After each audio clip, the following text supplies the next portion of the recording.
दोस्तों, agriculture land के हवाले से बड़े मसाइल हैं जिसकी वजह से बड़ी कत्लो-गारत भी होती है। मुश्तरका मालक के हवाले से हम बात करते हैं। 2020 SCMR 352 में कहा गया है कि मुश्तरका मालक अराजी का कब्जा तकसीम अराजी तक हर इंच पर मालक तस्वर किया जाता है।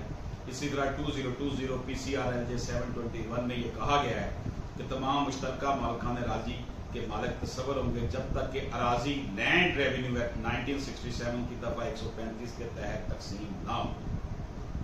इसी तरह 2016 YLR 1300 में यह करार दिया गया है कि मुश्तरका खातादार मासवाए तकसीम के दावा इस्तक़रार हक या दावा दखिलयाबी मुश्तरका खातादार के खिलाफ दायर ना कर सकता है। इसी तरह 2017 MLD 453 में यह कहा गया है कि